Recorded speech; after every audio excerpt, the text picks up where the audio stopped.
Right, welcome. I'm Mr. Simons.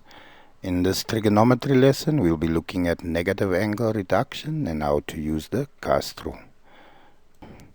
So if we have the Cartesian plane, we know that's quadrant 1, 2, 3, 4.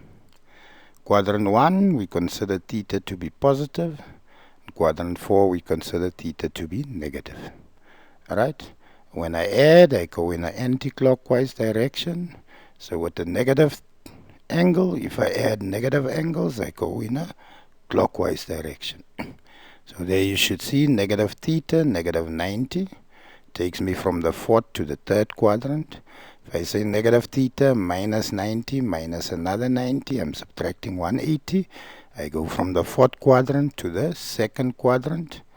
If I say negative theta, right, plus 360, I'm going to end up back where I've started. So every time I add 360, I go back to exactly where I were. There, positive theta, if I say 360 plus theta, I end up back where I've started. Right? There, theta minus 360, as you can see, also goes back there. Alright, here I would have negative theta minus 360 would bring me back here.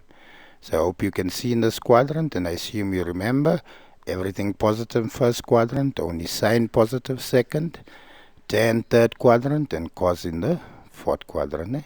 Cast, C-A-S-T. All sexy teachers are colored. Alright, so if we look here in the first quadrant, all trig ratios are positive, sine, cos, and tan. So when I say sine 360 plus theta, remember theta is in the first quadrant.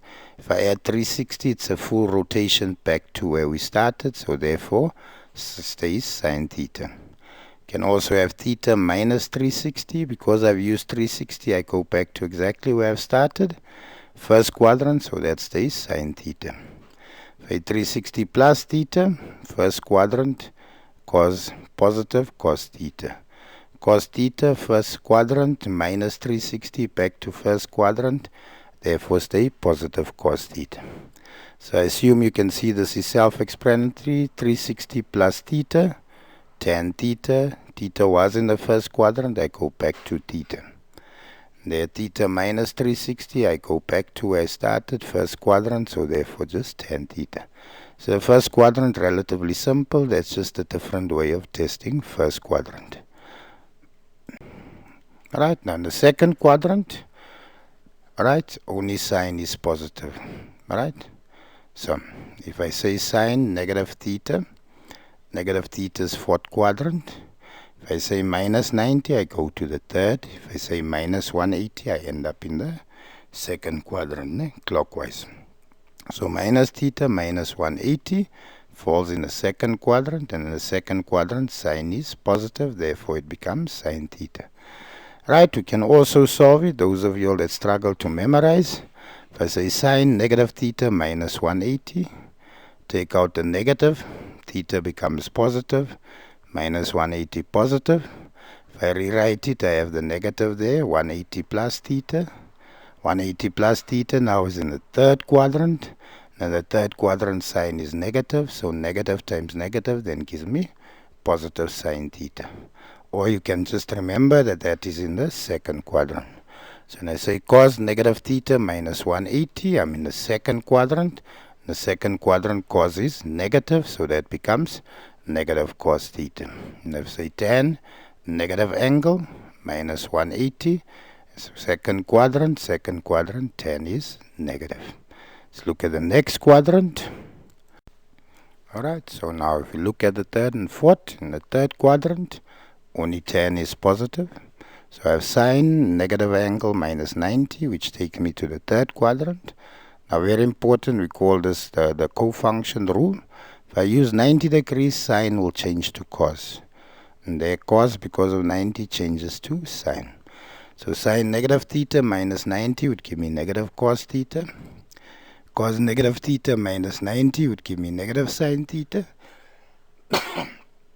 Alright, both of them are negative because third quadrant. Tan negative theta minus 90. The 90 changes tan to cot to its reciprocal. You don't need to know this for caps, but I'm just doing it so you understand. Alright, so I hope you follow. As I say, for caps, we don't need to understand that. We don't work with cot sec or cosec in grade 11. My apologies. In the fourth quadrant, only cos is positive. So sine negative angle will become negative sine theta. Sine is negative fourth quadrant. Cos negative theta becomes cositive theta. Positive in fourth quadrant, and tan negative theta become negative tan theta in the fourth quadrant. So that is just reducing using the negative angles, right? Hope you enjoy the lesson. Wish you nothing but the best. Continue practicing. Like, share, subscribe.